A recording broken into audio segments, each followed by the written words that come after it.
Saudara, di tengah rekonstruksi kematian Dante, putra artis Tamara Tiasmara, motif pelaku melenyapkan nyawa korban hingga kini belum terungkap. Apakah rekonstruksi ini bisa mengungkap motif pelaku? Untuk membahasnya sudah bergabung bersama kami pakar psikologi forensik, Mas Reza Indragiri. Selamat siang, Mas. Selamat siang, Mbak Iko. Mas Reza, bagaimana Anda melihat keanehan atau kejanggalan saat pelaku atau tersangka Yuda ini mengecek atau melihat-lihat CCTV sebelum ia berusaha untuk membenamkan korban? Di media online saya baca bahwa disebut-sebut tersangka ini akan dikenakan pasal pembunuhan berencana. Berarti kata kuncinya adalah berencana. Nah, bagaimana gerangan psikologi forensik membuktikan apakah sebuah tindakan jahat itu berencana atau tidak berencana adalah dengan mengecek ada tidaknya 4 unsur di kepala tersangka, yaitu target, insentif, sumber daya, dan resiko. Hitung-hitungan di atas kertas, kalau 4 unsur itu ada di kepala pelaku kejahatan, maka sudah aksi kejahatan yang dia lakukan bisa dianggap sebagai kejahatan berencana. Kalau bingkai teori ini kita gunakan untuk mereka-reka atau menganalisis apa yang sesungguhnya tengah dilakukan oleh tersangka ketika tengok kanan, tengok kiri sedemikian rupa, maka kita memiliki dasar untuk menduga itulah bentuk pengendalian tersangka ketika berbicara tentang unsur risiko. Bahwa sekali lagi setiap pelaku kejahatan yang berencana harus melakukan kalkulasi terhadap sekian banyak hal, termasuk risiko, yaitu memahami perbuatannya akan mendatangkan risiko hukum tertentu, maka pelaku kejahatan sudah barang tentu harus sejak dini mengelola kemungkinan atau risiko itu. Caranya misalnya dengan menghilangkan barang bukti, merusak TKP, mempengaruhi para saksi, dan seterusnya, dan seterusnya. Nah, celingak-celinguk, sekali lagi, patut kiranya untuk ditafsirkan sebagai cara tersangka untuk mengantisipasi, bahkan mungkin untuk menghilangkan kemungkinan adanya resiko yang muncul akibat aksinya terekam oleh CCTV. Baik, rekonstruksi hari ini kan digelar di 2 lokasi ya, Mas Reza, di Polda Metro Jaya dan juga di kolam renang. Di Polda Metro Jaya tadi pada tahap awal Tamara seolah enggan untuk berinteraksi langsung dengan tersangka, tidak mau melihat sama sekali. Tamara juga sempat terlihat menangis saat memperagakan adegan saat di mobil. Lalu di kolam renang juga Tamara terlihat tidak dekat posisinya dengan tersangka Yuda. Bagaimana Anda melihat reaksi atau emosi dari Tamara ini?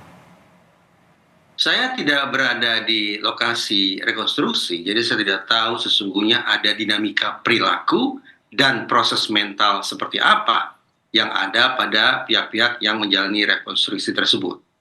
Tetapi saya melihatnya bahwa sebagai pihak eksternal, saya sudah barang tentu tidak boleh a priori, tidak boleh ke kiri dan tidak boleh ke kanan. Atas dasar itu, saya tetap membuka diri terhadap 2 kemungkinan yang bisa saja dialami oleh semua pihak yang tersangkut dengan kasus ini.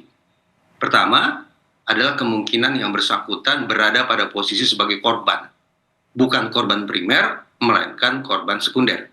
Korban primer adalah Ananda Dante, yang secara langsung berhadapan-hadapan dengan pihak yang telah memviktimisasinya.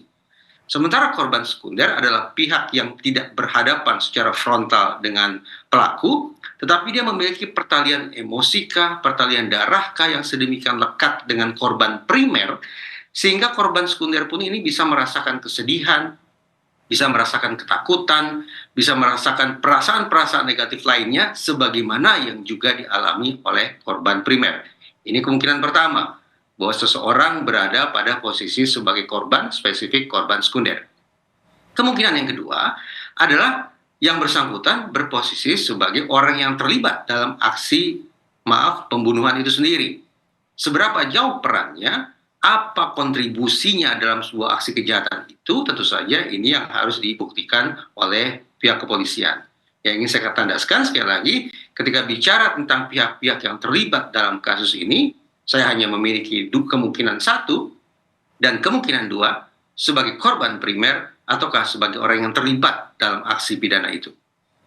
Jadi jika polisi memang sebelumnya belum mampu mengungkap motif pelaku ini, apakah menurut Anda Mas Reza melalui rekonstruksi ini bisa terungkap motif pelaku membunuh korban?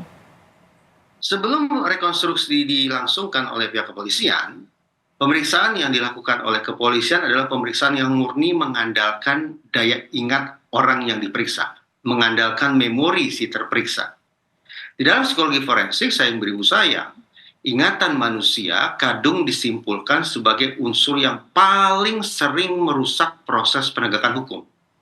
Penyebabnya adalah karena ingatan manusia rentan mengalami fragmentasi, pecah di sana, retak di sini, dan juga rentan mengalami distorsi, berbelok ke kanan dan berbelok ke kiri.